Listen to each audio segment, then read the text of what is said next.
Hoy, mga bata, no? High school pa, daghan na kay mga uyab. Hoy, wa na magpasabot. Nga daghan kag uyab, gwapo ka. Paminaw mo. Wa po na magpasabot, nga daghan kag uyab, gwapa ka. Ha? Kanang mga bratuhon, daghang mo palit ang mga ukay-ukay ba? Kung daghan ganing kag uyab, meaning ana, ay kalipay, baratuhon ka.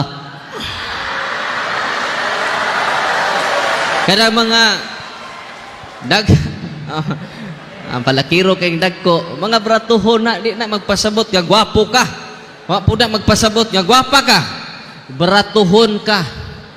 Hinay mo ta padaghan kag uyab, kaluoy nimo, bratuhon ka.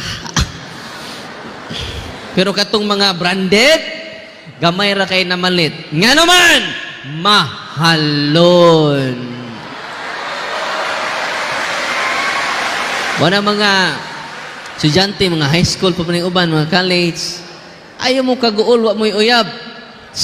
Hoy. Oh. Iasa ra man na. Bahala nagdaghan mo crush. Paabtag usang libo inyong crush. Bahala na. Sige, appeal pa ko rin niyo. No? Okay ra.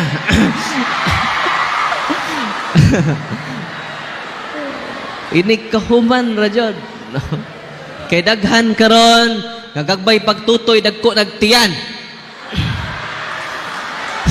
Tinoo dili. Inig paso in town, kantahan na sa mga members sa choir. Here comes the bride, 6 months inside, 3 months to go, she will deliver a child. Masindot jud nga, mahuman mo daan. Nya, plano jud og ayon ra mo pagdali. Kay daghang nagdali-dali karon, rambol na yung dali-dali. Ilad.